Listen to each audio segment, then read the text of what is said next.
Thank you, everybody, for attending tonight. And sorry we're not in person and that we're on Zoom. First thing I like to do, I'm Bo Ford, for those of you that don't know me, and I'd like to introduce the rest of the board. We'll see who's here. This is like a attendance thing. So Autumn Peterson, and Eric Morley, and Steve Lawrence. I see him down there. They're all part of the executive committee. And then the board at large, we have Sandy Bennett, Janet Kane, Will Denton. I think I saw Will somewhere. There's two screens. So Bill Sturm, Brad Morse, Chris Kane, and Christian Goodman. Well, I'm hearing stuff, so everybody could please mute. We'll be welcoming some new board members later on in this, and I'm going to leave that up to Autumn, who ran our election for us and runs GovCom. I'd also like to introduce the Heartwood board. And for those of you that don't know what Heartwood is in relationship to the Guild, I want to just give a brief explanation of it. Heartwood is a subsidiary of the Guild. It has its own board and it has its own finances, but it's wholly owned by the Guild. So it's the best way to think. Sorry, Bo, you're muted. Did you mute me? So I don't know what anyone heard, but anyway, I was explaining the relationship of Heartwood to the Guild. Heartwood is a subsidiary of the Guild with its own board and its own finances. It's wholly owned by the Guild, but it's a totally separate thing. And that board will be running their own show over there. They'll be hiring their own people. They'll be doing their own programming, and the Guild owns it, but we're totally separate entities as far as how we function. So anyway, for the Heartwood board, we have Celeste Bernard. I don't know if Celeste is here. We have Christine Benson. Let's see, Christine. Peter Dixon. Dennis Markham. Steve Morrison. And Will Beamer, the founder of Heartwood. I'd also like to introduce, as most of you know, that Brenda Baker is the executive director of the Guild, and that's a position we hope we can move her out of relatively soon. I'm not insulted by that.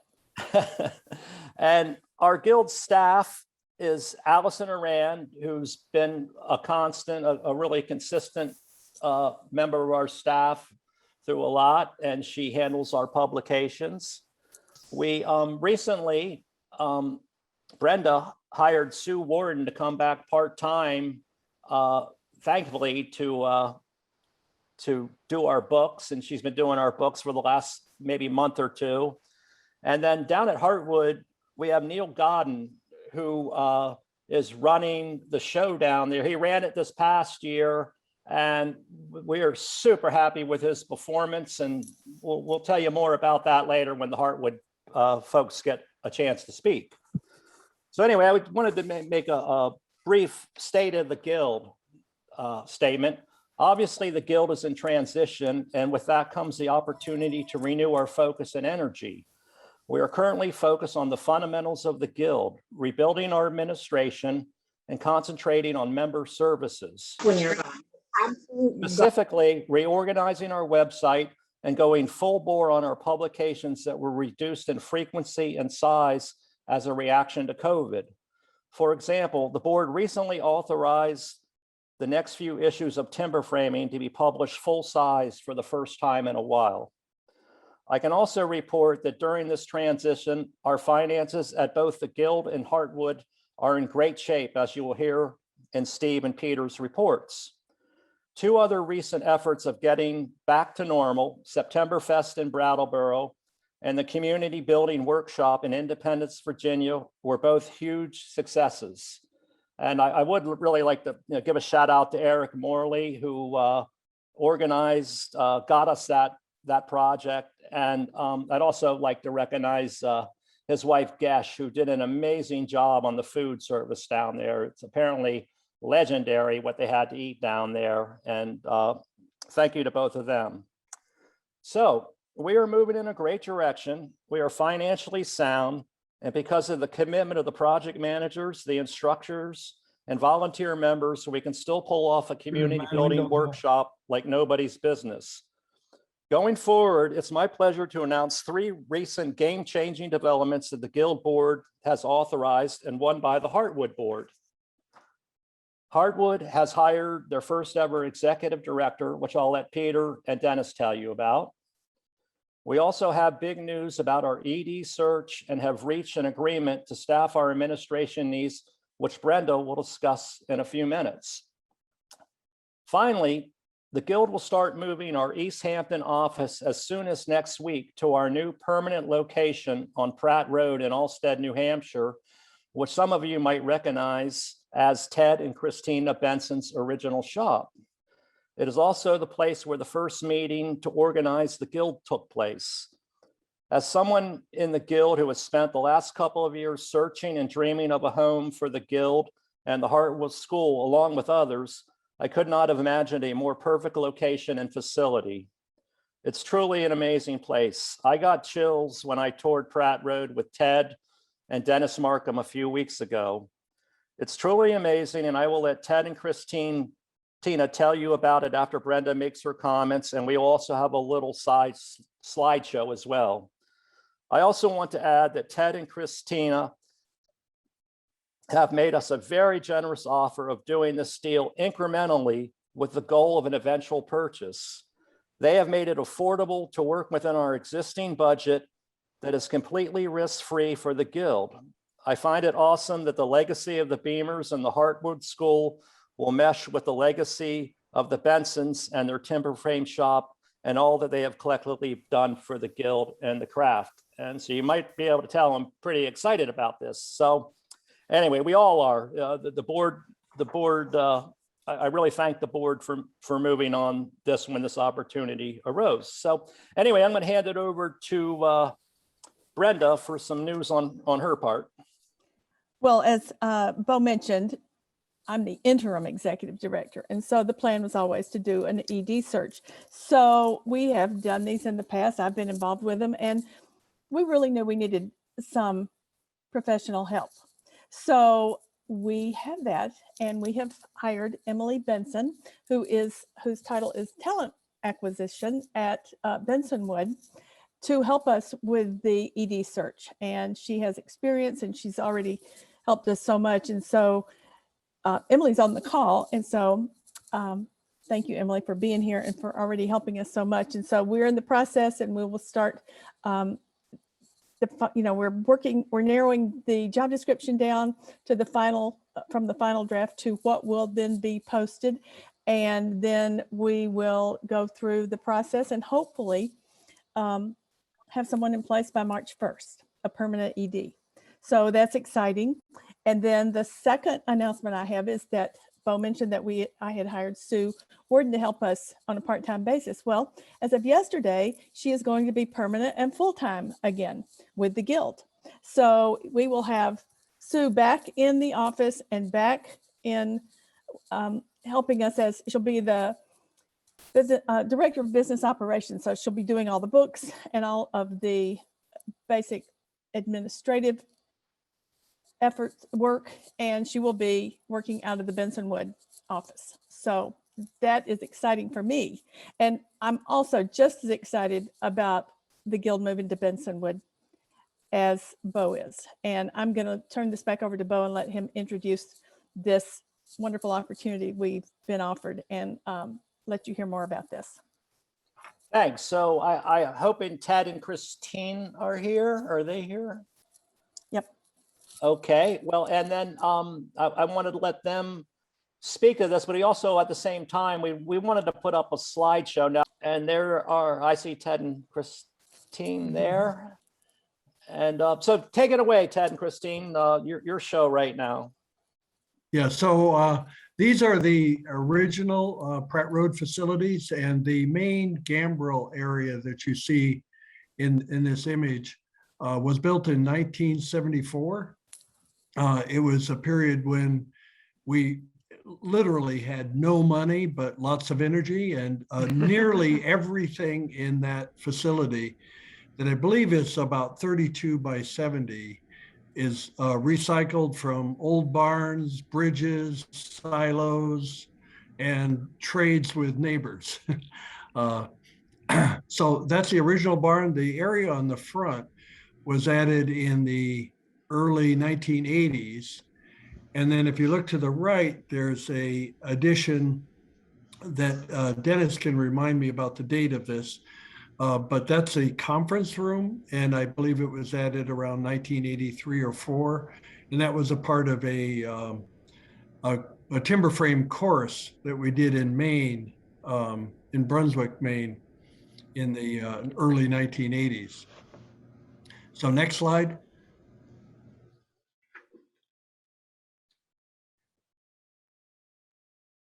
Yeah, so the area there to the left, now we're looking at the other side of the building. The area to the left was added in 1987. Ben Brungraber had a whole lot to do with the timber frame structure that you're about to see in the next slide. And there's the famous fire escape. Ben's office was there on the right. Mine was on the left. And we used the fire escape to escape clients that we didn't want to see. Yep. There's a client escape. Yep. Yeah. So lots of history there. The whole second floor is basically an office area, and the whole ground floor is shop space. And we're about to see in the next slide, the main shop space, the main timber frame shop space that you're seeing there on the left.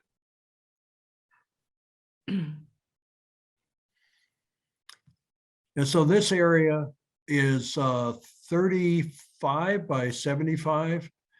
And again, this was added around 1987 with a lot of bengineering, as we called it. And each of the bents was also a demonstration or a revealing of different timber species. So we have several grades of fir, pine, and Sitka spruce, oak, Sitka spruce, right? and oak. Yeah, Who's that? that's Ben. Hey, Ben, keep going. This is modeled on a steel mill, basically, the overhead crane and bar joists. My father donated the bar joists, so there's two overhead cranes that cover the entire space. Yeah. I have to say that now that it's all cleared out like this, I still get goosebumps when I walk into this room, even after 50 years. Yep. Well, let me say it's a great shop, but it's an even better dance hall. But that's just me. Yeah, maybe that's why. Yeah. Yeah, and do mention the overhead hoists here. There are two of them. Yeah.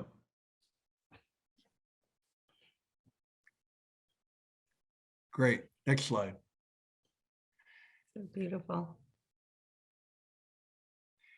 And the image on the left is the area just as you enter, adjacent to that 32 by 75 space. And then the area to the right is you're kind of looking through from there to the larger timber frame shop. So it's a huge area. And Dennis probably remembers when there were 15 or 20 timber framers working in that space, maybe not quite that many, but full of timbers and full of activity. Those were precious years.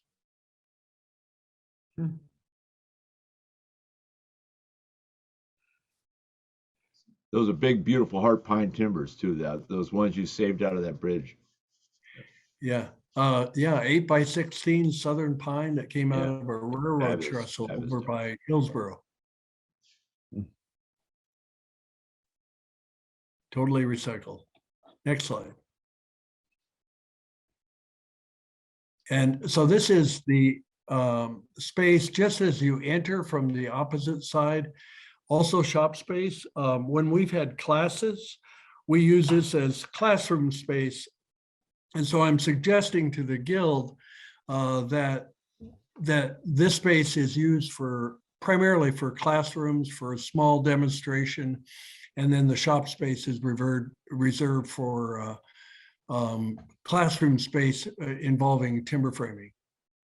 And then that door on the right, if you go through that door, you get into this little office that we kind of called the Beamer office, that has areas for 2 setups with computers and lots of technology in the back room there. And looking above at that shelf is a whole lot of interesting joinery that is actually tacked down so it won't attack you if you. Dennis and I were up there the other day trying to grab one of those joints to take a closer look at it. And we were reminded that actually they're screwed in there.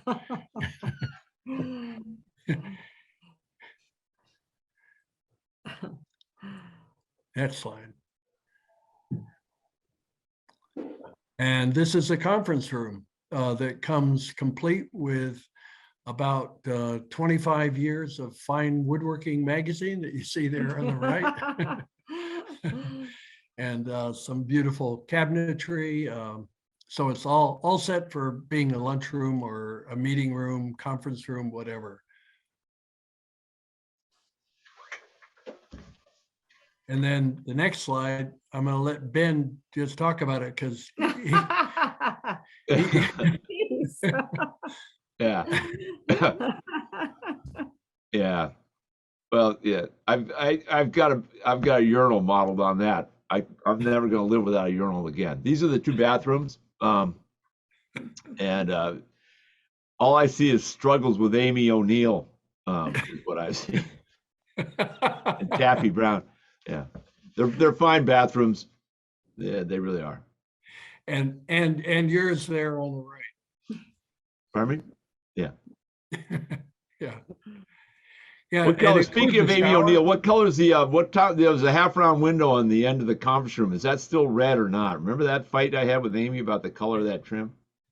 I do. Yeah. The battle's still on. I designed her horse barn. So all that plumbing works still, right? Oh yeah. Oh, yeah. Okay. Oh yeah. It's all good. Yeah. It's all the entire shop is heated with our wood waste. We grind it up in a grinder that is in the lower level. In an upcoming slide, you'll see that area. And then we heat the entire facility with our wood waste through that chip tech. It's called a chip tech gasifier. Interestingly, though, in the proposed application, you might not be generating that much wood waste anymore. I mean, classes, so, but that's just a topic for another time. But dragging chips up the Pratt Road, that would be a first, wouldn't it?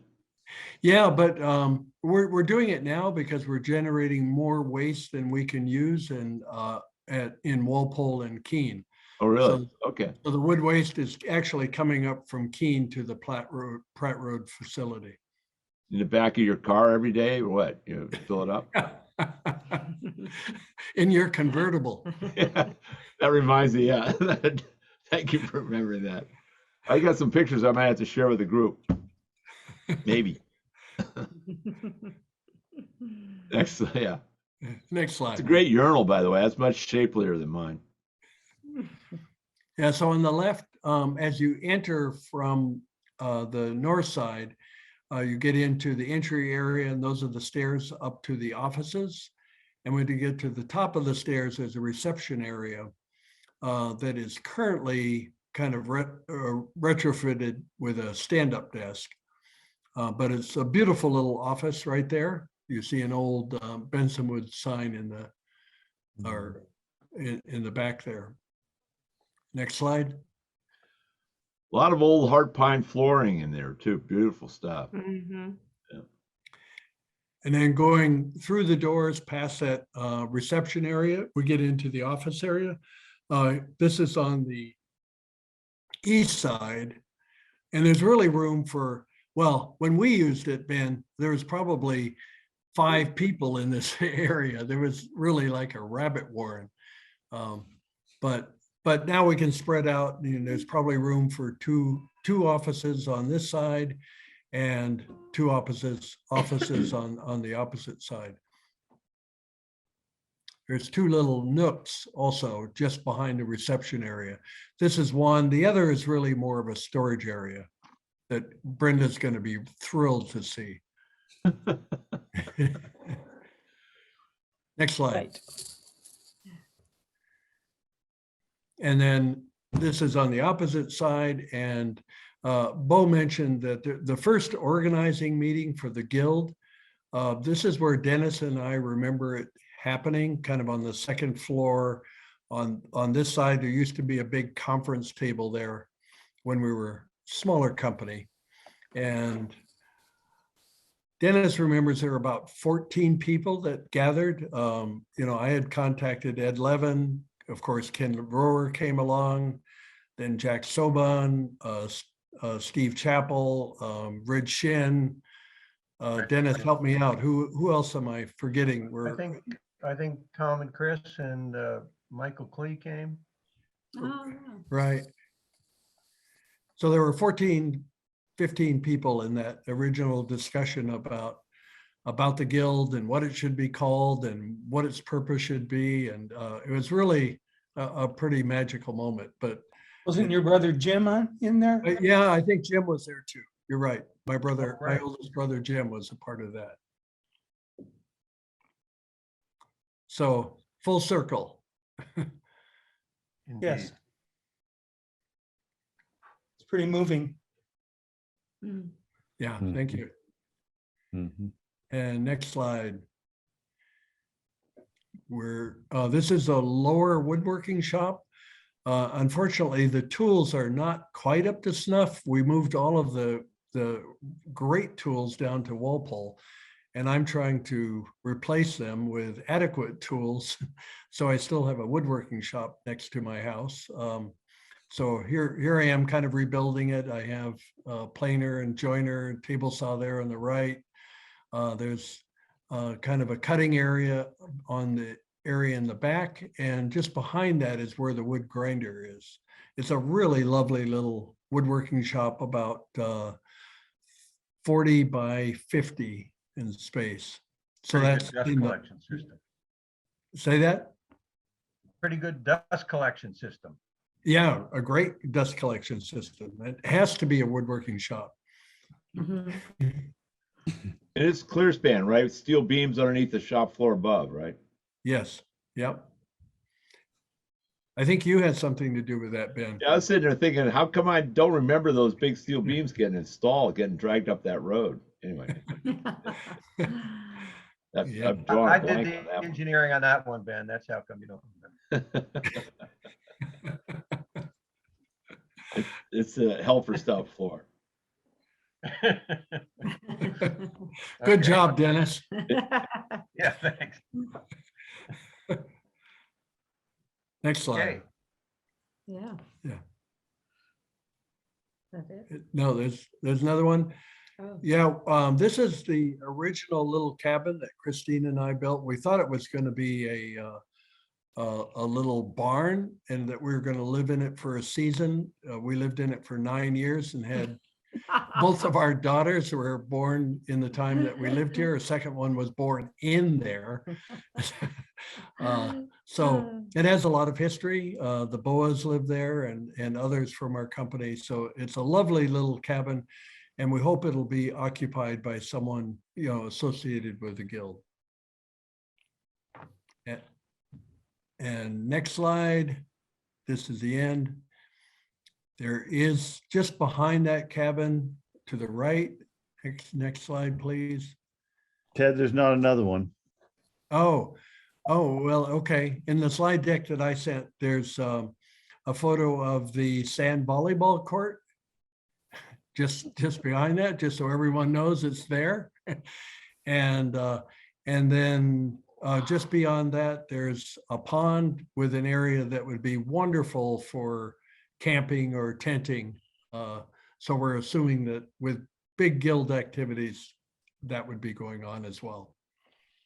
I noticed you don't show, remember for a while it was a basement, sort of like a dungeon, and then it became a library. And then I think for 3 or 4 years, Ted, that was your office. Remember, it's underneath the conference room. What's in there Yeah. now?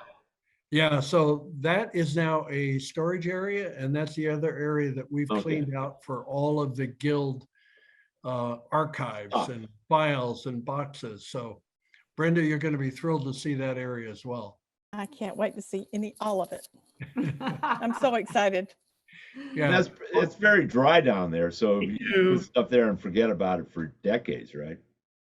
yeah, dry and pretty safe because it's pretty well separated by concrete walls. Right. Yep. So yeah, I want everyone to know how thrilled Christine and I are that right next to us, we're going to have the Timber Framers Guild and Heartwood. We just couldn't be more thrilled, happy, proud to have the guild as our next door neighbors. So thank you. Yes, Thank thank you you to so everyone. much. We're so grateful that this is all coming together. We're Thank you, Ted and so Christina. happy. And, Thank and you both. I will say that the photos don't do it justice. Everybody needs to visit. And I did talk to one guild member and he wanted to make sure the volleyball court was staying. And I said, it'll stay for sure. So, and for you engineers on the call, when Ted gave me the tour, Ted and Dennis, the original building is held together with I guess silo hoops, what they cut. And a silo hoop has a camber in it. So the way he held his knee braces on was to drill a straight hole and pound a cambered hole in there. So we're going to have to watch that over time. But it looks like 50 years later, I don't think anything has moved. So it's an amazing building, and we're proud to have this opportunity. Thank you again, Ted and Christine. Thank Great you, to everyone. Thank you get to so this much. point. All right, gang, we'll keep this meeting moving. Autumn, you are up with the governance committee, please. All right, well, thank you. It's a tough act to follow there. Pretty exciting stuff. So this is my second year as clerk of the governance committee, and we are the process people. So I'm going to announce the members of our committee. So if you're here, I think a few of you are here, just raise your hand. Andrea Warcheiser, Michael Cuba, Sandy Bennett, Dana Southworth, Brenda Baker, and our newest member, Jackson Dubois. So we do the elections. We are basically the organizational arm of the guild. We review policies, we develop and recommend policies, look at bylaws. It sounds boring, but it's really not. So the guild couldn't run without us. And you can read some of the other things that we do. But the most exciting thing that I'm here to share with you are our new elected members of the guild for 2022. Thank you all for voting. And we don't have a huge turnout for voting usually, but we had a good one this year. So here are our new people. Sandy Bennett, please raise your hand. He's incumbent. So we have him for another 3 years. We also have new to the board, Renee Allen and Jackson Dubois and Jim DeSantis. So I think this year we're gonna have, I think half of the board is gonna comprise of Westerners. So that's I think that's a record. So I'm pretty excited about that. I really want to leave the last minute or two if anyone has questions kind of about our process, but I want to leave plenty of time for what's coming ahead. It's pretty exciting. And if you would like to join us on the committee, we have some spots open. We would love to have you.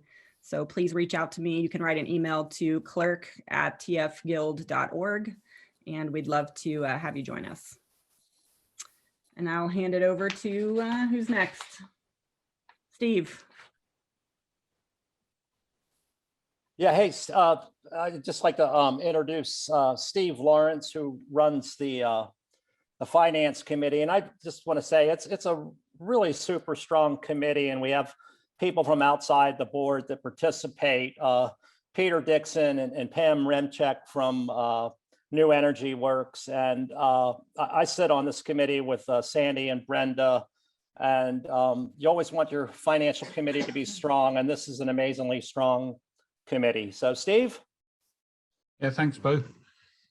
So I'm just going to give everybody a quick review of the current year and the previous year, just to bring you up to speed with our financial performance for the Guild. The Guild has a financial year that starts in April and runs until March. And so we are 2/3 of the way through our current year. We'll be finishing that in March 2022. So I'm going to share my screen and show you some basic figures to illustrate the point. Is everyone seeing that clearly? Better. I'm hearing nothing, so I'll That's assume good. that's a yes. That's better. Yeah. So the top set of figures are last year, April 2020 until March 21, previous year. There's 5 lines on these little charts: revenue at the top, cost of sale, which is things like cost of running projects, buying materials, paying instructors, running the publications, doing the printing, the editing, all of that stuff. We have our gross contribution, which is revenue minus cost of sale. We then have general administrative expenses. That's things like insurance, staff payroll, and so on, running the website and so on. And then we have our net income. So last year, we wrote a pretty austere budget. COVID had just hit, the world was in shutdown, and we had no idea what to expect. We looked at a few different scenarios and decided to budget for a loss, which is this 35,000 here. This is what we expected to happen last year. And this is what actually happened. There was a few reasons for that. When we wrote the budget, we assumed that we wouldn't be able to do any projects because of COVID. We hoped that we might be able to have a conference late in the year, maybe November. As it turned out, we didn't get to do a conference, but we did do some projects. And the projects really did a lot to help us. Our revenue was 3 times our budget up here. Okay, so that put a lot of good cash on the bottom line down here. So we finished up that year in very good shape. And that's the high level summary for the previous year. Current year is only to date. So this is April to October. We are just in the process of closing the books for November, so we can't report that yet.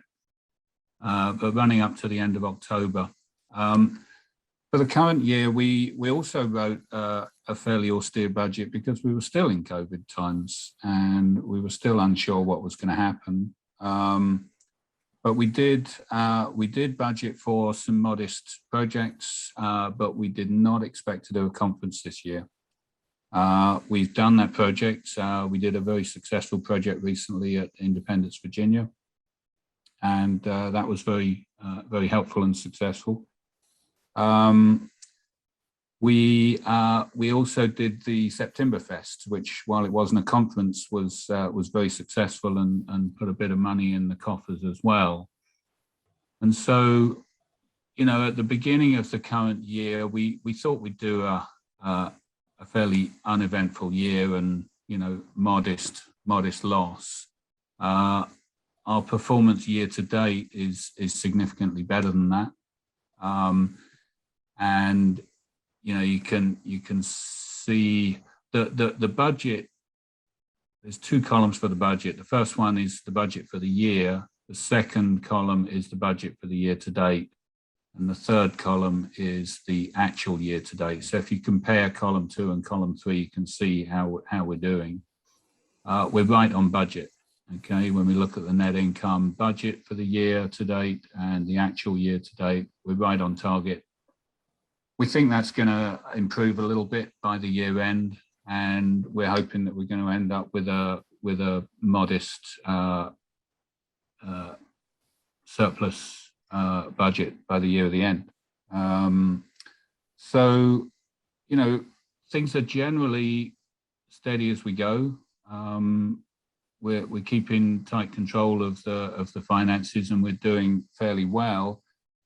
The balance sheet for the guild has improved over the last 12 months compared with 12 months ago. Our net our assets and liabilities combined are 100,000 greater than they were last year. So generally we're on a steady upward trend with our finances, our cash reserves, and so on. So we're in a comfortable position financially, which is nice to be able to say. So, you know, in summary, I would say that despite COVID, significant staffing issues, the guild's finances are in good shape. We've acquired the Heartwood School, which has proved to be profitable in its first 2 years of operation. You'll hear more about that from Peter and the rest of the Heartwood board. And just keep in mind that although the guild owns Heartwood, we run separate books. So the numbers that you're seeing on the screen now don't include anything from Heartwood. They need to be added to the figures that Heartwood provides for its own operations. That is the high level summary of the guild's finances. I'm going to stop and take questions. Steve, can you take down the screen? Certainly.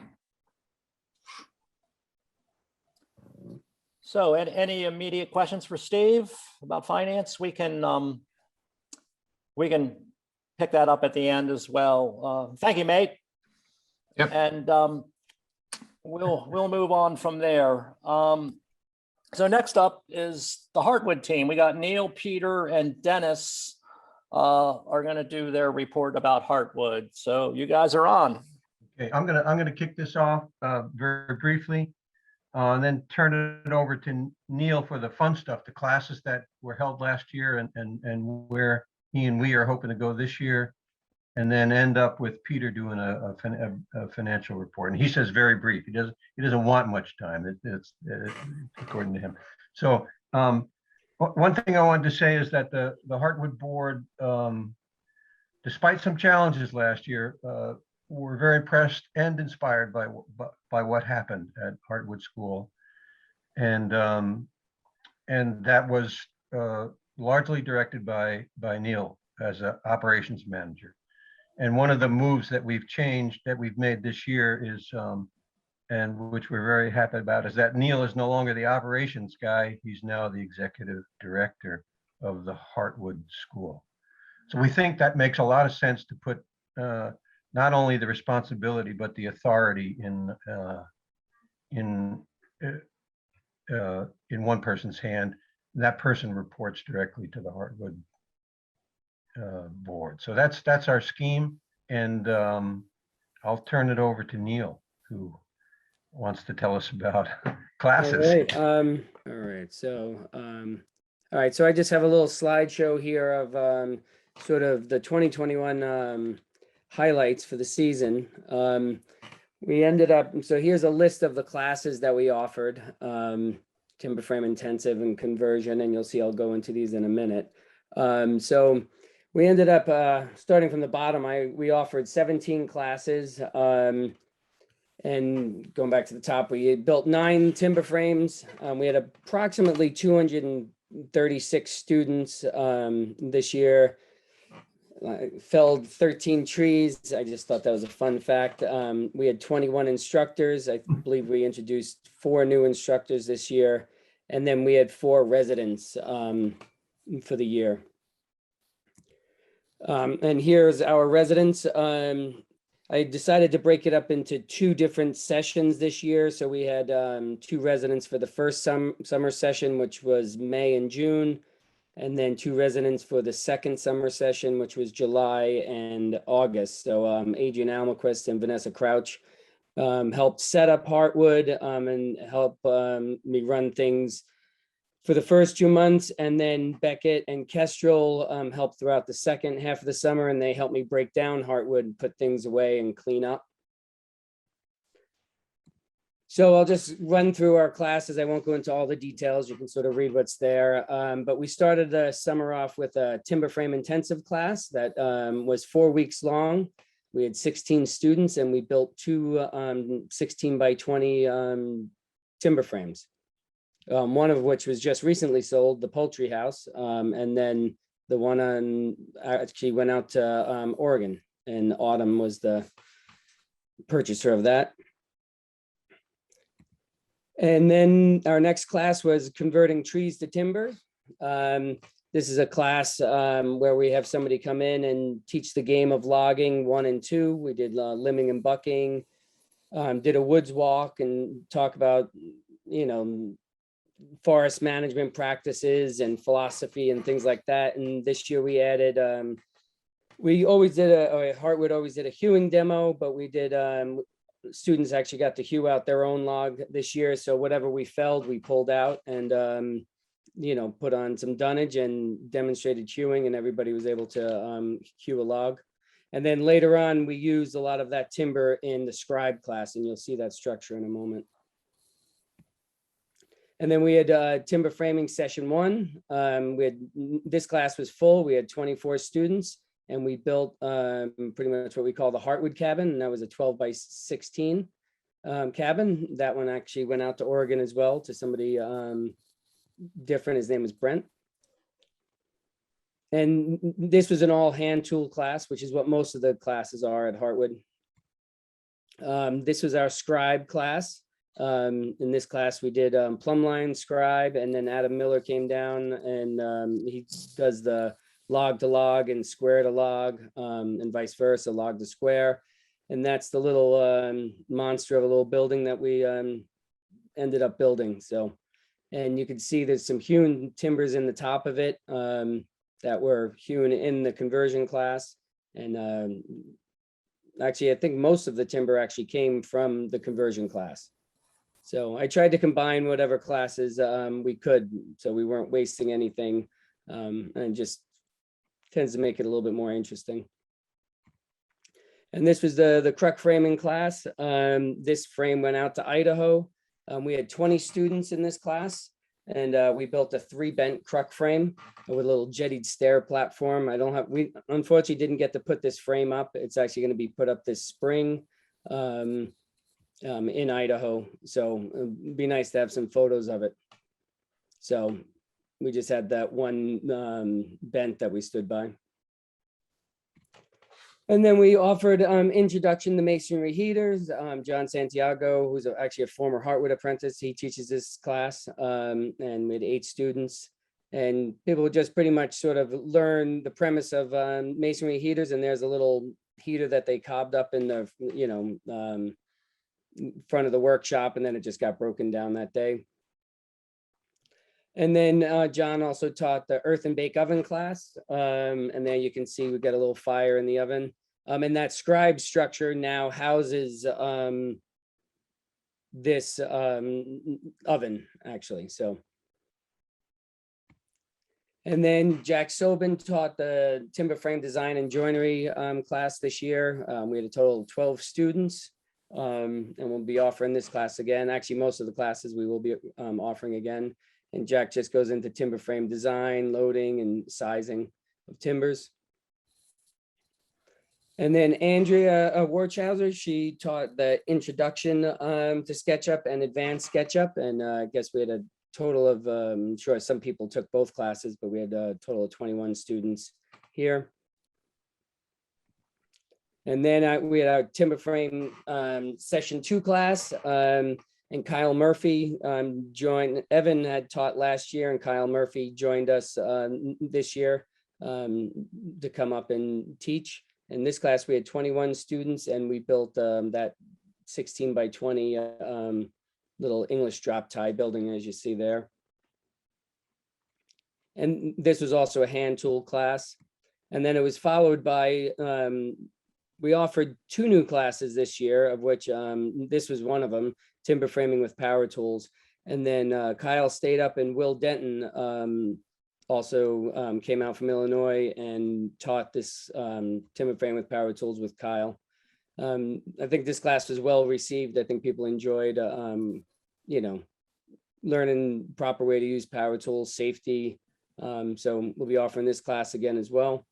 And they built a 12 by 16 Heartwood cabin in this course. And then we also offered timber framing for women. We had 11 students, and we had 2 new instructors here. Liz Johnrow and Ariel Burns came down from Vermont to teach, and they built a 10 by 12 little 2-bent frame that also went out to Oregon. And then the Griggs came up, Grig 2 and 3 came up, and they taught 9 students raising and rigging, you know, calculating the center of gravity of bents and theory of using block and tackle. We'll be offering this class again as well this year.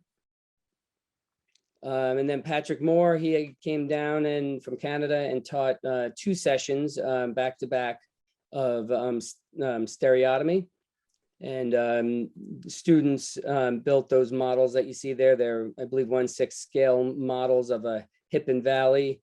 And a few people actually got their St. Andrew's cross in there. And this is a very interesting class, and we'll be offering this, I believe, in June.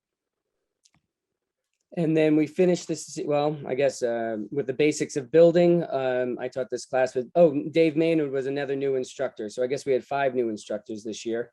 This class was full with 12 students, and we built a little 7 by 8 timber frame. And since it was a basics of building class, we put some conventional floor joists in there and rafters. And this was actually auctioned off up at September. And the Mullins ended up purchasing it.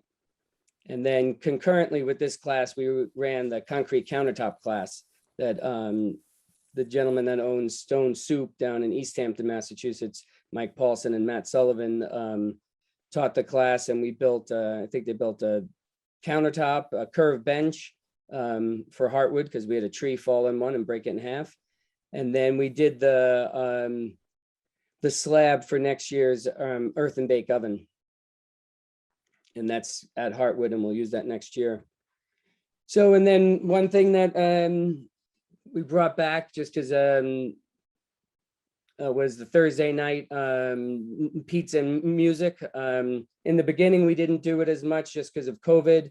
And then sort of as the season went on, we went on to fire up the bake oven every Thursday night and make pizzas, and just sort of everybody, whoever had an instrument, would grab and hang out and sing some music. So, and here's 2 gentlemen that were doing that. This plays a little bit, that gentleman, you can hear the saw there. I just found that to be pretty interesting. So that's just a Stanley Sharptooth that he's playing. So, and then the other gentleman has got the mandolin. And then, so here's a list of all the buildings that we built, or all the projects that we built. It was a total of, I think, 9 projects: an earth and bake oven, 3 pieces of concrete projects, you know, the countertop curved bench and the slab for next year's project. And I'm trying to think if there's any, and then a whole bunch of hips and valleys that students get to go home with. So. Great stuff.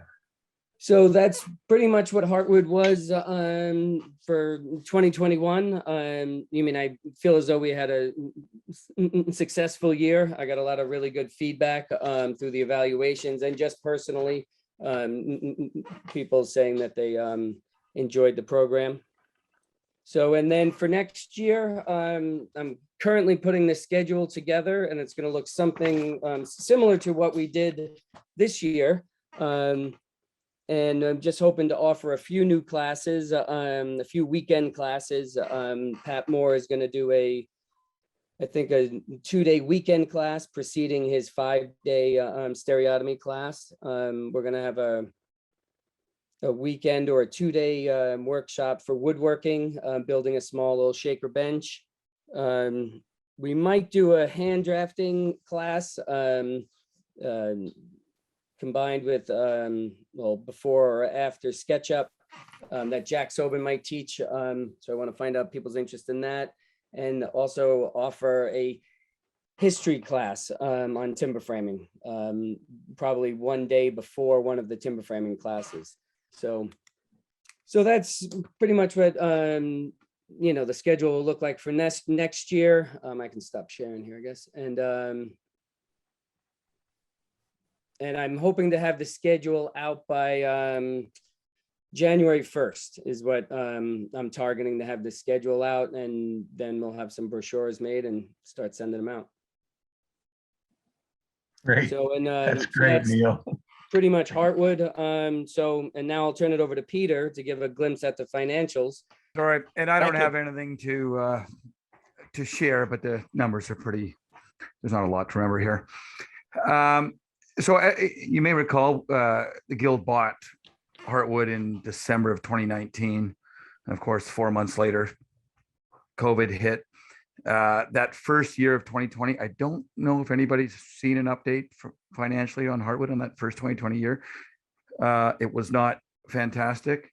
Heartwood taught 85 students, generating sales of $123,000. That brought about a loss of $42,000. However, we could see that there was potential. A chunk of that loss sort of was, I don't know if you recall from Stephen's financial summary, but 2020 was a good year for the Guild. Part of that is the management fee that Heartwood pays to the Guild. And so to a degree, the Guild's benefit was a bit to Heartwood's, brought about a strong loss for Heartwood. However, in 2021, huge bounce back, 236 students, as Neil indicated, that's up 170%. That brought about 113% increase in sales, up to 262,000. Our year end is December 31. We're on a calendar year. At the moment, we're showing a profit of 53,000, and it'll be in that neighborhood for the end of the year, or for the year. So that's terrific. If it's a good, solid business, if you will, as this year being, I think, indicative of more, certainly much more so than in 2020 going forward. As of this morning, Heartwood had 140,000 in the bank, so good cash position. We're paying our bill to the Guild,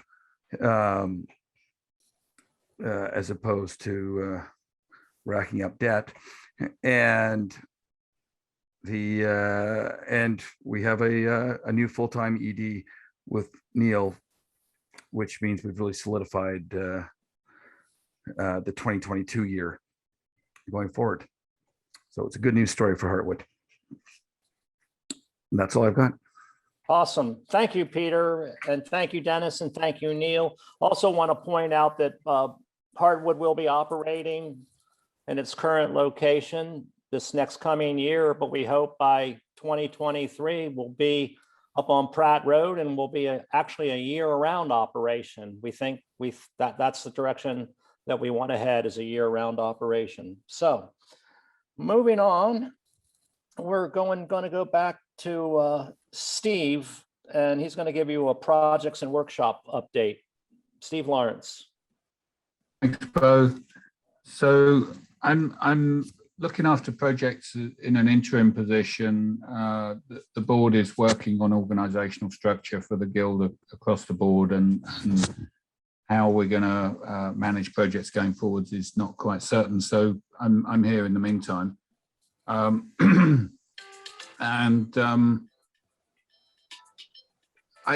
think I can speak for the whole board when I say that projects are so important to what the Guild does. That we view them as the lifeblood of the Guild. They enable us to really deliver on our mission of building community through craft. And I'll hazard a guess that anyone who's been on one kind of wants to come back for more. I know it was certainly true for me. It was going to my first project with the Guild that got me to join up, and I've stayed involved ever since. So I see them as hugely important and a kind of gateway for new members. So we're really focused on making sure that we continue to do them and do them well and even better.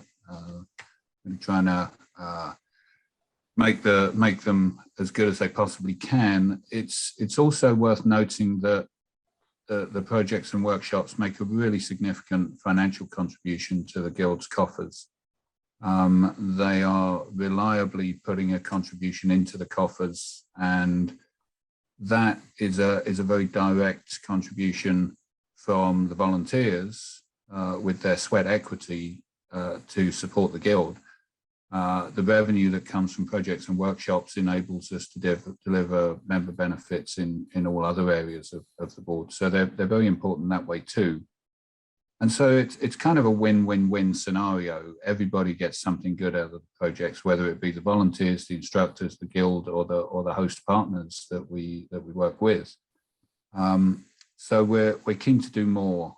And so far this year, last year we did, I think, 3 or 4 separate projects in 2020. In 2021, we've done one, but it's been a big one. That was the Independence, Virginia farm market, which just finished. It was a very successful project and everybody had a good time.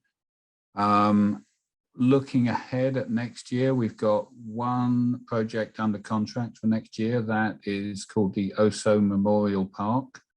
Oso is a small town in Washington state that was wiped out by a landslide some years ago now. A number of people died. The Guild has been working with the county of Snohomish, who are the host partner, for several years now. We've already done a few projects with them, one last year, one the year before, and we're going to be doing more with them. We've just agreed a contract to do 4 separate structures. In one of those is a crook frame. They're all small structures, but added together, they make for quite a sizable project. And that may be fabricated in 23 and installed in fabricated in 22 and installed in 23. It's not quite certain yet. The county have to do some tendering stuff to get their civil works contractor in place, and they're not sure what their schedule is going to be before the structures could be installed. So that's coming down the pipe for next year. But we are looking for more projects. So I wanted to put that out there to everybody on the call here. If you have ideas for projects, if ideas for projects come to you in the future, please reach out, make contact with me. If you can't find my email or phone number, just make contact through the regular Guild channels. You'll get me without too much difficulty. I would be very happy to spend some time on the phone with anybody talking about ideas, helping you get a grasp on how you might help to turn an idea into a Guild workshop project. I think that's about all I really wanted to say. So I'll stop, see if anyone has any questions. Thanks. All right, thank you, Steve. Appreciate it. And yes, projects are the lifeblood of the Guild. Okay, we're going to move on to conference and events, and that'll be Brenda, and I see Sandy's going to speak too. Sandy has his Michigan hat on. Congratulations, Sandy, on your big game. So Brenda, go ahead. Well, as you know, we haven't had a conference in a while now, 2 years. We did have Septemberfest, which for anyone who was there, you will know what a fun event that was. It was a great weekend, and it gave us all who were involved and who were there some, perspective on what really the kind of events that work well for the Guild really are. And I think Septemberfest was a good example of a really successful event on so many levels. It really was like a festival. So I think we're going to be doing a lot more of those. And so we'll be working with people on both coasts. So we can have one on the East Coast, one year at the West Coast, do a conference alternating coasts too, so that we keep all the members involved in events that are happening. Our next conference is in Burlington in October of 2022, October 14th through the 16th. And I was talking to Allison the other day. I went, oh my crap, we got to get started on this. You know, all of a sudden it's here. We've been a little, you know, able to just sit back on our laurels because we haven't had to plan a conference for a while, but it's time to get this back on track. And I hope it has a really, really good turnout. It was originally planned in Burlington for our 35th anniversary. I guess this is going to be our 37th anniversary, but it will still be a celebration to get a lot of us together. We've been at this particular location 2 other times. It's changed names since the last time we were there, but when I went to check it out and I was having lunch with some of the people that work there, some of the staff there remembers when the Guild was there a few years ago and remembered some of the events that happened. So I've told them that we're a little older and maybe a little more mellow now. And so the nights are not quite as late as they were then, but the catering, the man who's in charge of catering said those were some of the longest nights he remembered for a group in a while. So they do remember the Guild. But anyway, so it will be a fun conference in Burlington in October of 2022. We do have Semiamo still on the schedule for June of 2022. That one is, we're not sure about that, but we will know here in the next couple of weeks. But we do hope to plan more of the rendezvous type events that September was somewhat modeled after, because it just was just such a fun gathering event. Everybody was in the same place all day at the same time. And there at that particular one, there was a frame being cut. There was demonstrations and tools being demonstrated. And there was a small, trade show. It just had all great food, great speakers. So it'll be a model for other events in the future. And so if any of you would ever like to have something like that in your area, please contact me or any of the board and let us know, because we would like to start planning. And one of the other opportunities that we will now have is to have events at the Guild home. We've always had to either go to someone's shop or go to a venue or a hotel.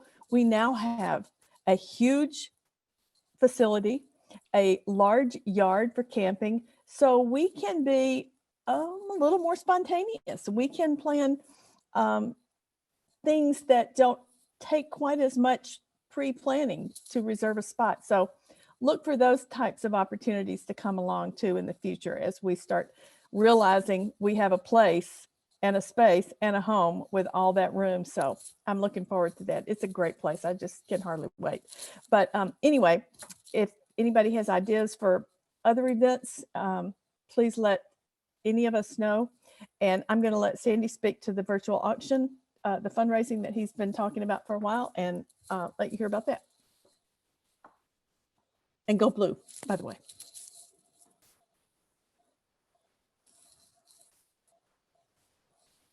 Sandy, No, did I do it? you're there now. Yeah. I figured it out. I'm such a genius. Yeah, go blue indeed. I'll be the first to tell you that, well, for Michigan, the best days are yet to come, and for the auction as well. So I'll tell you right now that we're the status of the virtual auction, which is scheduled for a week from today, is it's being postponed until after the first of the year. It will happen certainly in this fiscal year, but for a variety of reasons, we're going to postpone it. The biggest reason probably is it's hard to have an auction with less than 10 items, and that's about what we have at this point in time as far as donations, which in true Guild form, I'll admit I was naive about how easy this would be. Our goal is to have 200 items. In Brattleboro, we had a little auction, and on Saturday morning, it looked like we were going to have less than 10 items. By Saturday evening at auction time, it was closer to 30 items. So I know that's the way we work, but that just show up with it can't quite work for the virtual auction. We have to get the items identified. We have to have some photographs if it's actual items, or it can be certificates, or there's so many possibilities. But we have to be able to post them online at least 2 weeks before the auction. So again, it doesn't even have to exist at this point in time. The more we can show people timber framing, the better it will be. Coming to your mailbox shortly, thanks to Allison and Brenda getting the ball rolling and Cicely Harrell embellishing, and Autumn's going to help me get it to be a little more user friendly. There will be a donation form coming to each and every mailbox for each and every member. Now that comes with the ability to print out up to 10 times that donation form. And if you have more than 10 items you want to donate, we'll see about getting you another form. But seriously, we need to be able to come up with items to have a sale.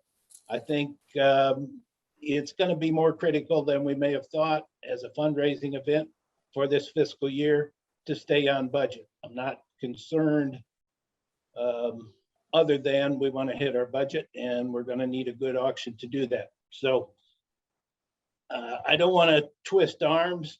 We've had some certainly nice donations, and I'd like to do a shout out to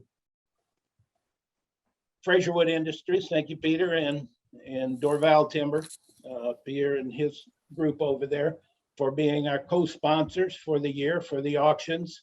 Due to their generous donations, every penny that we raise directly into the guild coffers, all expenses are covered, including that of our auctioneer, which is JD's Auctions out of Clinton, Tennessee, have generously offered to host our sale for us and to forego any charges that they would typically get from having a sale. So this could be a very fun thing. I think some people think there's an online auction, you don't get the excitement. Well, you can. That it will close at a given time on a given day, and each item closes separately, usually at the rate of about 3 a minute. But if there's a bid, extra bidding time is added to the item until there's no more bidding. So we can certainly do the back and forth. We can run things up, and things do with the online auctions. Most of the bidding happens in that last hour or two. So this can be fun. We need your donations. We'll get you more information soon, but with JD's, their mailing list is at least 20,000 people that we can put timber framing in front of. They may buy some stuff, they may not, but they're going to see it, they're going to learn about it. I'm even thinking about framing some of our most notorious projects, I guess, and put them up for sale. I don't know if anybody would have any thought of buying a framed picture of one of our projects, but they can't unsee it. They're going to know who did it and where it is and how to get a hold of us. And if I have to buy it back, I'm happy to do that. Personally, I hope to put up 15 to 20 items, and I'll make a pledge to raise at least $5,000, but hopefully a lot more than that. And I'm hoping that all of us together can raise a lot of money. One item that we just got in from Timberwolf Tools, as we know that they always support our auctions, and Makita, with Makita, will be, at this point, it'll be either a brand new Makita mortiser or a 12 1/4 inch planer.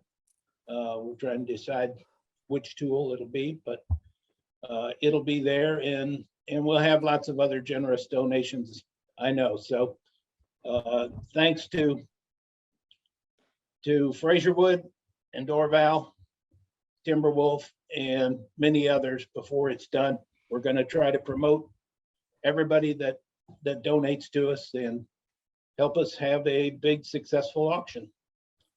Thank you. All right. Thank you, Sandy. And thank you, Yeah. Brenda. We appreciate it.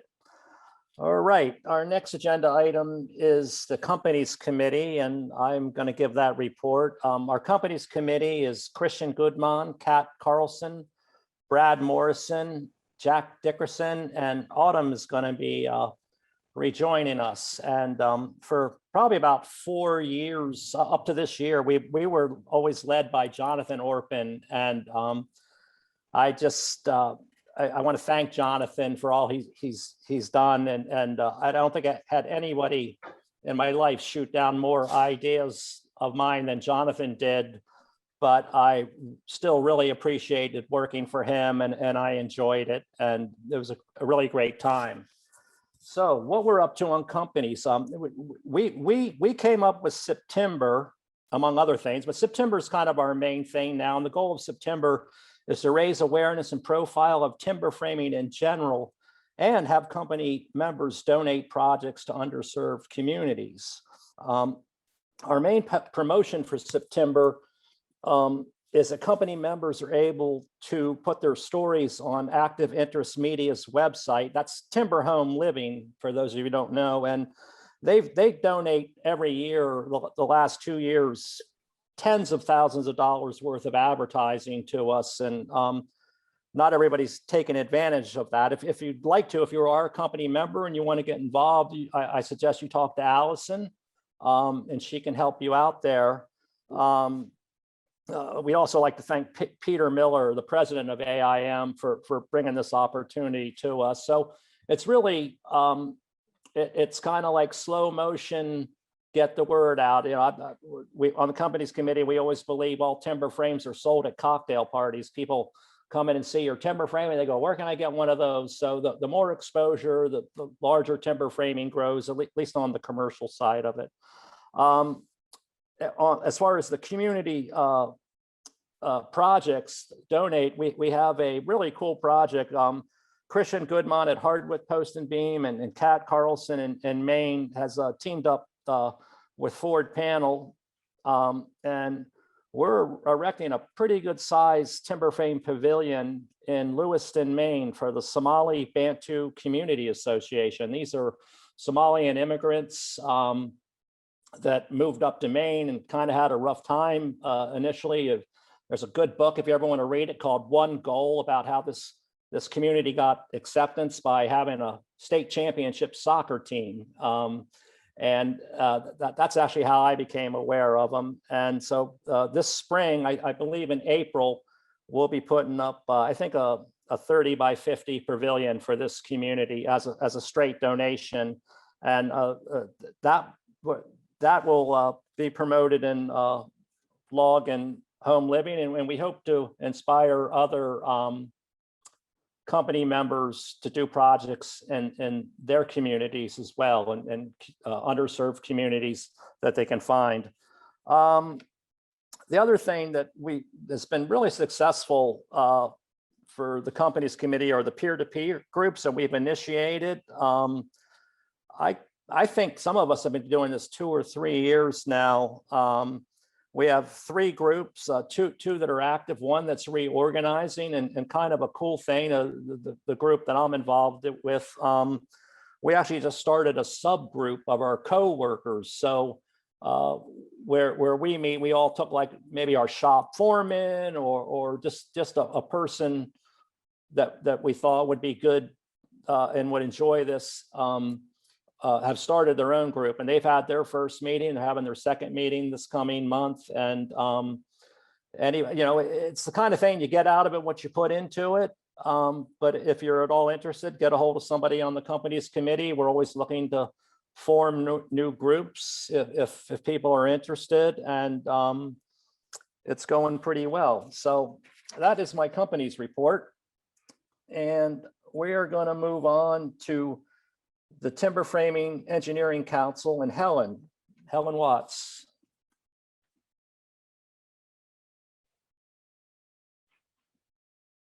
I don't see Helen. I saw her earlier. Unmute. Works a whole lot better if you aren't on mute. Yeah, there you are. Hi, Helen. All right, where did my stuff go that I was gonna talk about? Right there. All right, the Timber Guild Engineering Council. I started as the membership chair in January. And since I started this year, we are at 135 members and we are up 24 from when I started. So that's pretty exciting, and we're hoping to continue moving along with that. We've got some really interesting research going on for the Technical Action Committee. Dr. John Judd is working on research titled Serviceability Performance Criteria for Standalone Timber Frame Structures with Knee Braces. So we're particularly here looking at the knee braces. He's testing traditional joinery in open structures and looking to define some limits for engineering design. He's added some scope to his original work description, and we're looking for results in 2022. That's pretty exciting. Another bit of research that we're funding, Matt McGinnis is doing a master's thesis. He is testing samples of truss joinery, top cord to bottom cord and top cord to king post. And we hope to see his results around the end of the 2021-2022 school year. We are looking at other ideas for continuing education presentations. So stay tuned for more information on that. And we are also starting work on a glossary. We should be starting that in 2022. We are reviewing a list of presentation ideas for 2022. More news on that later. Publications. The TFEC has a great collection of information that's available on the website. We have made it available for free. Dick Schmidt anticipates the release of the design guide for timber trusses before the end of this year, before the end of 2021. And this is an update for TFEC 4 design guide of timber roof trusses, which was originally published in August 2020. So we got a lot of attention, we got a lot of praise for the first edition of the guide. Thank you, Dick Schmidt. And the second edition has had we've had 11 contributing authors and a major expansion in both the breadth and depth of the document. Includes new material on mechanical properties of wood, bridging and bracing, rigging and raising, and truss repair. And the document will be released initially in a PDF format, but full color hard copies will be available through the Guild bookstore. The other thing, TFEC and the TFG are placing a half-page color ad in this November's issue for the Association of Preservation Technologies Journal, with the TFEC and the TFG splitting the cost. And David Hordican completed an operating agreement between the TFEC and the Timber Guild that defines how the two groups will work together going forward. That's what I've got for you, unless of course you'd like to have a look at the ad, which is truly cool. Would you like me to try and share the I'd like to see it. Yeah, I'd like to see the ad. Screen array. Hey, Steve. All right, is it showing? Yeah. There you go. This is that huge barn in Burlington. And what we're really hoping that the preservation technicians group and the people who are interested in preservation technology will find both the TFEC and the Timber Guild. We think there's quite a bit of synergy between the two groups. And certainly it's an attention grabbing picture.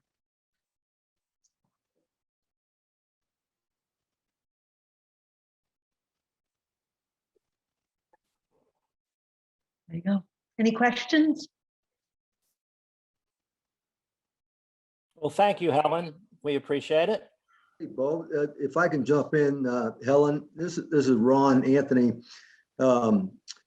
That ad is going to be in the issue early next year of the APT Bulletin, and that was at my suggestion that the council and the guild put that in.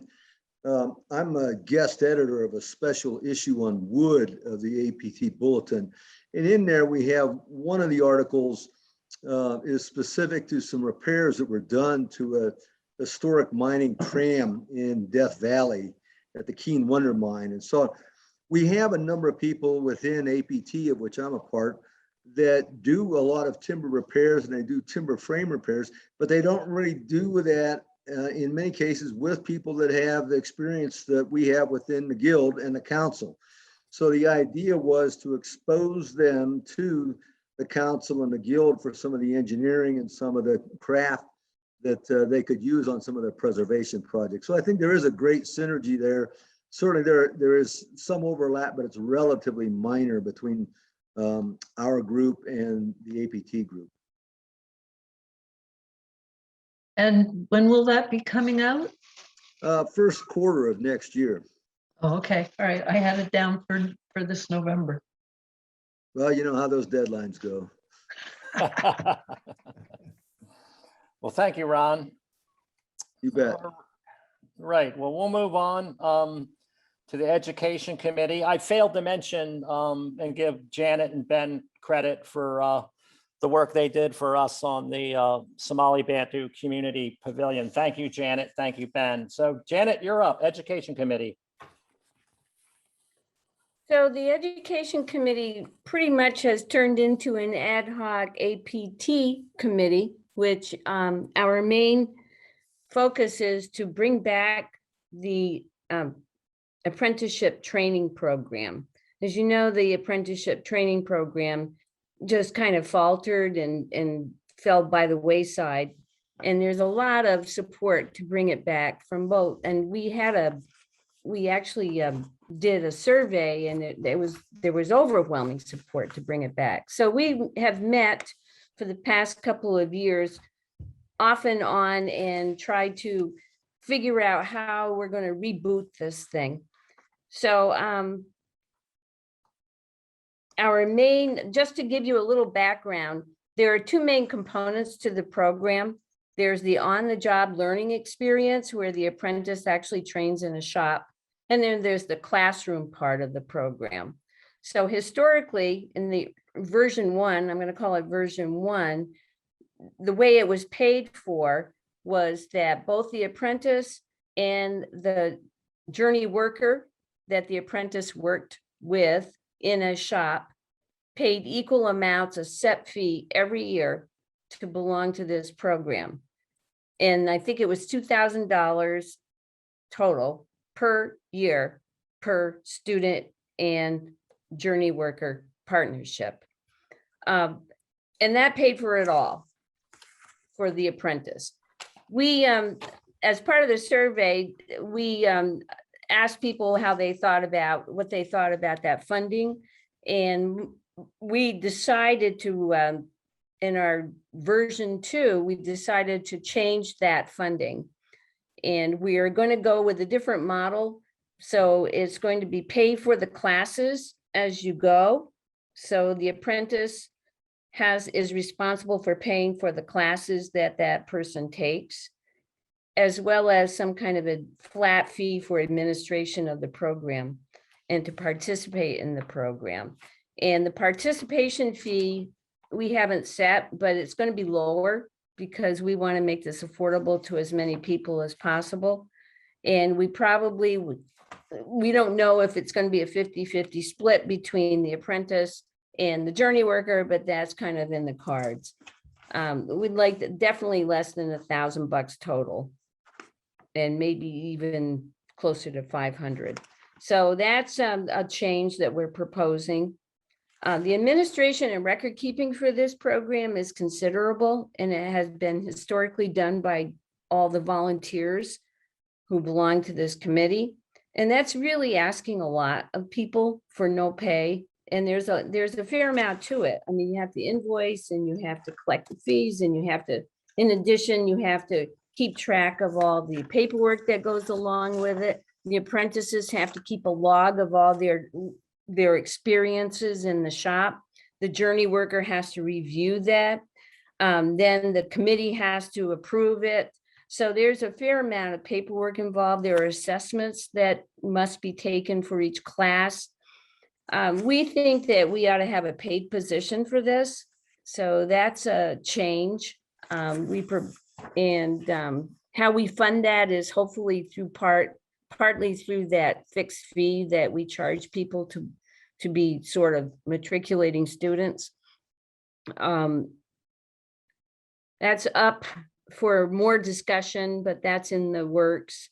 The curriculum is pretty sound the way it was. We do have to upgrade it a little bit to include what's more contemporary in the shops these days, with more digital stuff and more, we hadn't done much with Hundaggers, and that's sort of the way it's going to go. So, but the curriculum's good. I think we can run with it and fix and alter that as required without too much fuss. Another issue that has come up quite a bit in discussion is accreditation. So the discussion basically is, do we get accredited? Do we award some kind of accreditation to be a journey worker? And if so, does the Guild do that? And if so, does that mean that the journey worker can go into a shop and get a better wage because he or she has this accreditation? Personally, I'm in favor for that, but that's something that's always on the table for discussion. So that would be part of the program that the Guild would actually give some kind of accreditation as a journey worker, as someone who had gone through the program and is a certified apprentice. We also had some registration with the Department of Labor, and I think that still stands. It's kind of hard to know because I couldn't get anybody at the Department of Labor to even acknowledge any kind of query. But I think we still have that, and in which case that's not a bad thing to have, and we wouldn't want to let go of that unless it became very onerous to continue. So the bottom line is, we were thinking, okay, how are we going to get this thing off the ground? One more thing I wanted to mention before I forget is we also are in favor of collaborating with other educational facilities. So if there is a program out there that is offering timber framing, like this Luke Barnett of Sam Beaufort Woodworking School is suggesting, then we're happy to have our students, our apprentices, be able to take classes elsewhere, as long as they follow our curriculum, and as long as basically it's in our guidelines. It's what we would offer anyway, because we cannot afford to offer everything that every apprentice needs in terms of classroom work. We have to pay these instructors, and we have to organize it all. So if somebody else has already come up with a good program, then why can't we tap into that?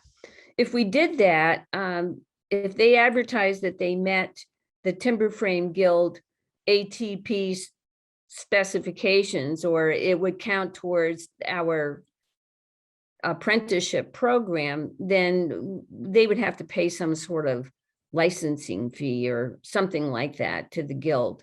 That's to be determined as well.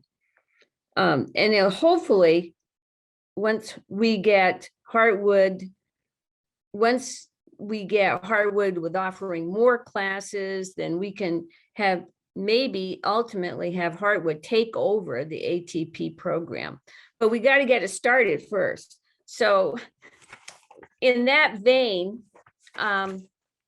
we decided to just reboot it, just try it, put out a beta version, take a couple of very brave souls who are willing to work with us and help us figure out how to negotiate those rough spots that we're going to have, and just start it. Just try it in 2022. So that's kind of where we're at. I wanted to also name the committee members. It's Will Denton, who's part of the board, Chris Kane, who's part of the board, Curtis Milton, who was one of the originators of the first ATP, Kyle Murphy, who did a lot of workshops this year, taught at Heartwood, and then Andrea Warshauser just recently rejoined. So it's a good group, and if anyone's interested, just contact me. I'm the chair. I'm leaving the board, but I am going to continue with this committee because I think I really just want to get it off the ground and at least start to fly. And once it gets going, then more capable hands can continue it. But that's where we're heading. So let's, it's great to have the support from the timber frame members out there. And we're going to be asking for more. You'll hear more in Scantlings, but we are going to be asking for support because we're just going to go fly out of the window and see what happens and try to make it work. That's it. Awesome. Thank you, Janet. We appreciate it. And now we will move on to publications with Allison, then Adam and Michael after Allison. Go ahead, Allison. Well, hi, everybody. It's so good to see everybody here tonight. And a lot of familiar faces that I haven't seen in person and quite a few that I did see at September Fest. So it's really nice to see everybody here. So issue 228 of Scantlings arrived with you recently. There was an error in the print run. So if you received an issue, there were only about probably 20 of them. If you received an issue that had ads for lubricant and motor oil, you will be getting a fresh copy. I only knew about it because Erin, who does our layout, contacted me in absolute and utter despair after she received her copy in the mail, and all my copies were clean. So Modern Litho, who publishes both timber framing and Scantlings, was fantastic about tracking it down, and they have an amazing system to address errors like that. And they were, of course, also mortified. So issue 229 is in process now. The deadline for issue 230 is right around the corner, December 30th, so, or December 15th, I'm sorry, which is a reminder for Bo to write his next president's message, right? His final one of 2021. And also that deadline applies to notices. You know, we've got the website. You can pop onto the website and go to your dashboard, which you can find by clicking welcome, insert your name here, anywhere on the website, and go to the dashboard and post your notice. All notices run for 3 months and are included in Scantlings as well. And if you have trouble, you know, always just feel free to send me an email with your notice, and I can get it posted for you. We're also looking for member stories, always. We've got some great ones coming up, and but I'd love to have more. I'd love to be able to stockpile stories of your work, stories of frames that have impacted your communities you've worked with or individuals you've worked with. who have, you know, left their mark in some way. And for our VP members, our visionary partner members that are here, just a friendly reminder that you're entitled to complimentary advertising and scalings and timber framing. So one of the things that's come up in the last couple of months is that we're hearing from a few members who'd like to see articles that are more practical in nature, tips, tricks, hacks, you know, innovations with tools, methods, anything you really think that other guild members could benefit from or might want to know about. And alongside that request, I'm also always looking for good little snippets for guild notes. I don't know if you opened a recent guild notes, but we had a great video from Stephen Morrison with a template for stairs, and stuff like that is just awesome to include, and a little bit of interest, and you know, gives a little bit more for everybody who receives guild notes. Which actually brings me to the website, because all of this kind of ties together with where we're going with the website. You know, as a lot of you know, we've got a required security update that we're going through right now, and it's in process, and we're taking the opportunity during this time to update navigability and move the website to a new platform that is super more user friendly for me, but will also be much more friendly to end users. And when we're done with it, you'll be able to access all the things that you like to normally access from the website when you're logged in. So publications will be one click. Notices will be one click, events will be one click. If you're a company member, you'll be able to get to your profile and do updates or whatever you need to do within that portal with one click. And so the things that, you know, we don't do a lot of, like, you know, changing your password or paying your bill, will still be over on the dashboard. But that will be easy to get to as well. So, you know, our goal with what Matthew and I are working on right now, Matthew's our awesome webmaster who's very patient with me and works really hard not to make me feel stupid every time I ask a question. Our goal at the moment is to accomplish two things with this update that can seem fundamentally at odds: provide everything you need to access as members while cleaning up and simplifying the navigation to get there. It is a difficult task to accomplish, to put everything at your fingertips within one click and easily accessible, but also not, you know, overburden you with a million menu options that you then have to slog through. And so that's sort of what we're working on. He's just finishing up with the security update and beginning that transition to the new website platform. All of the sort of background noise that happens for us, like membership information and, you know, accounting and all that kind of stuff, is already pretty much made that shift in terms of the platform where it's going to land. And so over the next couple of months, he and I are going to be working pretty closely together as he completes sort of that front facing piece, and I start to transition content over, including new content and some reorganization of content, like the great resource that Helen talked about, which is all the publications and reports that are offered by TFEC for free. We're going to be reorganizing that menu, that sort of the layout of that library in the next couple of months. And poor Brian Malone has been ever so patient in this process, because we've been talking about that for a while.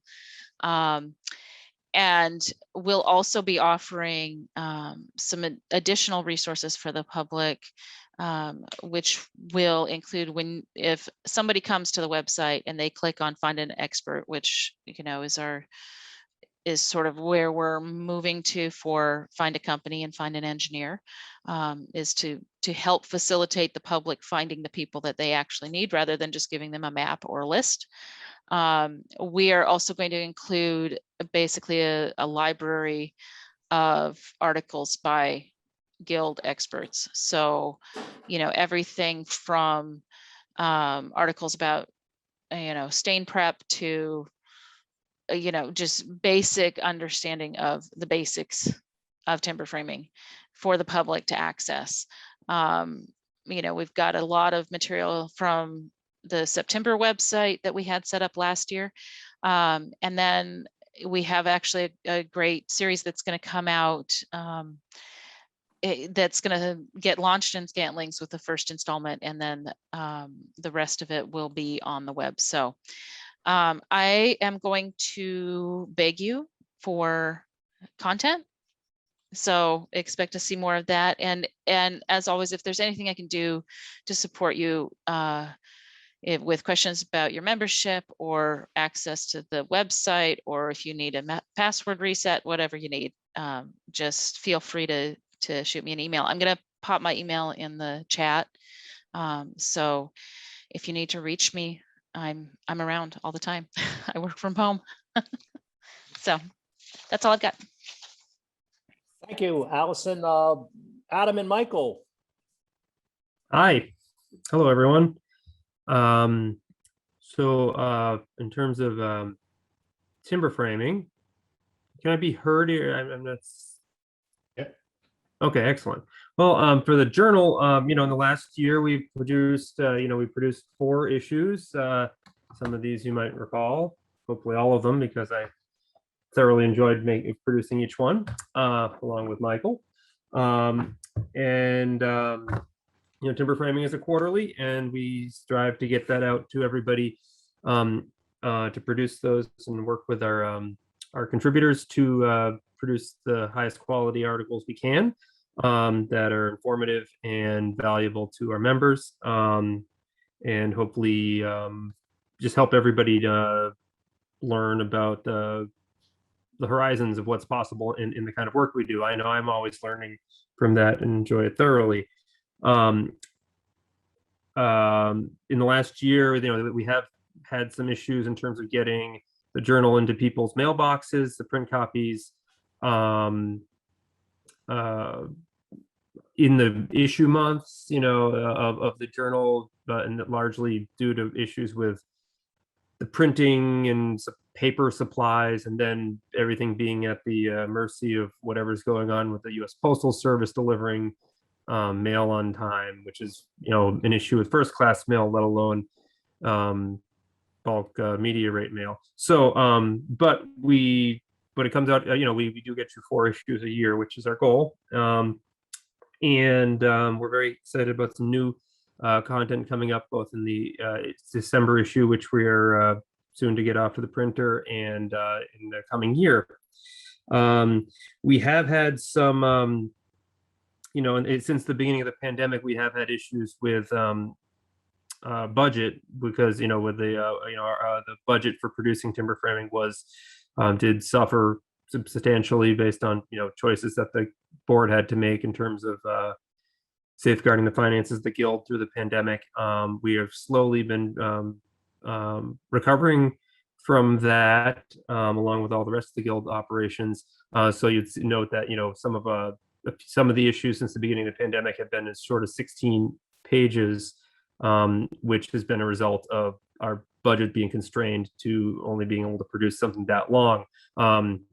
Our normal issues are 32 pages, our target for our normal issues, which sometimes are up to 40 pages, depending on the way the content leads us to lay it out.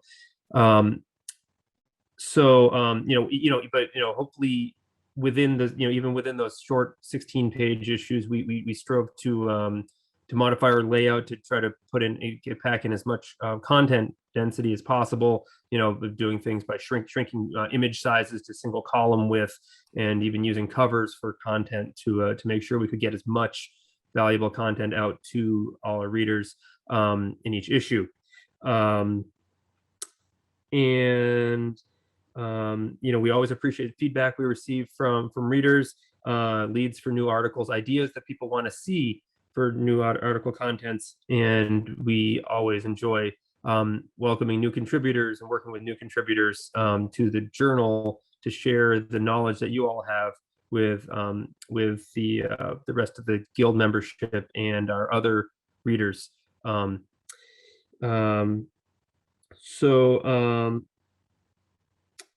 thing I'd like to mention is, we do have the index, the Timber Framing Journal Index, which is available on the website, and indexes all every issue, every article that's ever been appeared in Timber Framing, on all 141 issues.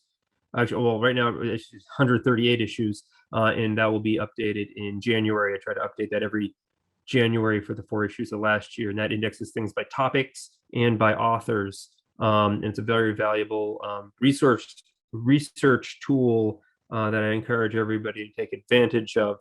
And to that end, we've also been making a great effort through Allison doing the work to expand the digital archive of past timber framing issues that are available to members on the website. Those issues, every issue since issue 100 has been available to members after the fact on the website. And now we are working to get every issue back to issue 1 available digitally on the website. Right now, I believe we're at issue 75. More than half of the issues are now available on the website, and we're going to continue to make efforts to get back to issue 1 so that you can look up anything in the index and be able to access that on the website as a member benefit, which I think is excellent. I would have been marvelously. I think that would have been a marvelous benefit to have back when I was first becoming a member, and I'm really happy that we're going to be able to provide that going forward. And beyond that, we are always looking for new contributors. The job Michael and I have is to help everybody who has knowledge and experience that be valuable to others, share that clearly and fully with the readers. And our job as the editors is to make that happen and work with you to fully articulate your ideas and share those with others. We can be reached, I think, at journal@tfguild.org will go to us. That contact information is available in the masthead on page 2 of every issue of Timber Framing. Michael and I have been at this just about almost 4 years now since Ken Rower retired, and we're been having a great time at it. We've been learning a lot, and we really enjoy sharing that knowledge with the membership. Michael, do you have anything to add? Not really. I really appreciate that you rattled through all of that. It was a good recap. The only other things I would mention, Adam mentioned the index and the availability of the journal archive online. And I would say for people who are looking for specific things, if you download each of those issues digitally and put them in one folder, you can keyword search the whole archive, the whole catalog, which we do routinely, and it's a wonderful tool that we have, and we're glad to see that more members will have it now. The only other thing I would add is something that Ken said at, I think it was in New Hampshire 10 years ago or so. If there is something that is of interest to you as a timber framer, it is likely of interest to others. And you might want to consider reaching out and pitching ideas. We're happy to help anybody get their ideas developed and into print. Our pipeline has filled out pretty well and robustly over the past couple of years. And so we're at the point where at this point, we're talking about things that are 3 or 4 issues away. We're talking almost a year out with ideas and plans, and it takes a long time to develop these things. And it usually just starts with an email or phone conversation. So please don't hesitate to reach out to us with any of your ideas and thoughts. And I hate to say it, but especially criticisms. we have a reliable peanut gallery of critics, and we expect their criticism regularly, but we'd like more criticism. We don't hear enough. Thank you, Michael and Adam. Hey, Michael, why don't we stay with you because you're next up with the final piece for the night before questions, the T-Track group, please. Sure thing.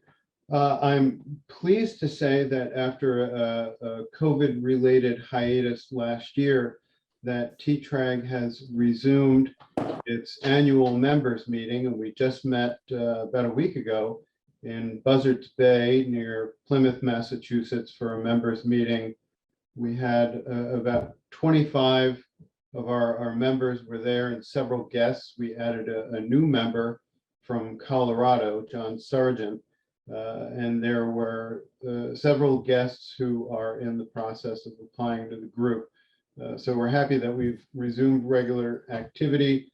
We were disappointed that COVID caused the cancellation of the open meeting in New York, but and I'm sure Brenda could speak to this, but I believe that there are plans for going digital with that conference because some of the presenters are overseas and there may be some difficulty in trying to re-rally to get us back in New York for that one. But hopefully we can talk about another open T-Trag conference in 2024.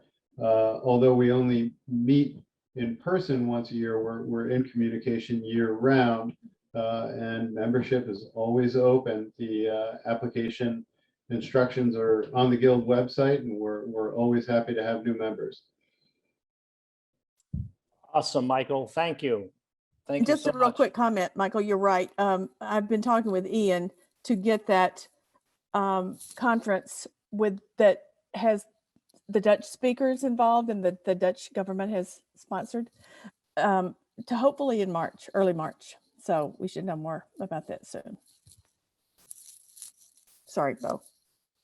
No problem, Brenda. We've come to the end of our presentations, and I thank everybody for presenting. So let's open it up to questions. I can only see one screen, so I can't see everybody, but we'll see how this works. And let's open it up for questions.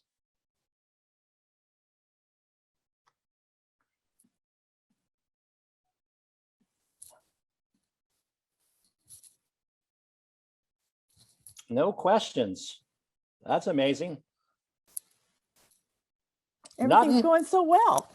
Yeah. Well, we appreciate it.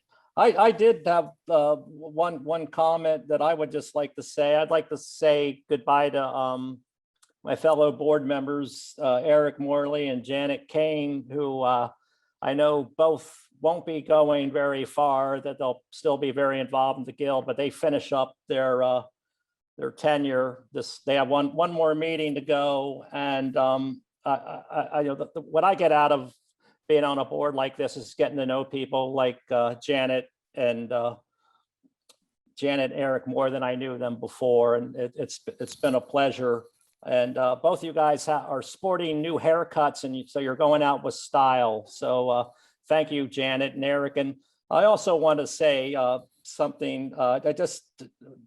Brenda was in this class that was going to leave, and now she's sticking around as ED. But I've worked with Brenda for a couple of years now, and the last three or 4 months almost daily, and that's been a great pleasure as well. And I can't believe, I guess we were competitors at one time, Brenda, but in the spirit of the Guild, competitors getting along and doing good work. So Steve Thomas, did you have a question? No, I just had a comment. I thought the last issue of Scantlings was fantastic. I think the retrospective was really great. It, like, to me, re-energized all the interest that I've had in timber framing over the last 30 years. And I thought the Timber Framers, the journal was really great too. So thank you for doing that. More of it. I've sort of personally come around 180 degrees or 360 degrees to my reaffirmation, thank you, Michael Cuba, of the printed matter, because I'm so sick of digital. to have it sitting in my hand and be able to look at it and page through it in 3 dimensions was really great. So thank you. I think that more of that would really serve the Guild. It was really terrific. Thank you, Steve. I just want to say something real quick. When Bo talked about how much we do talk, he's not kidding.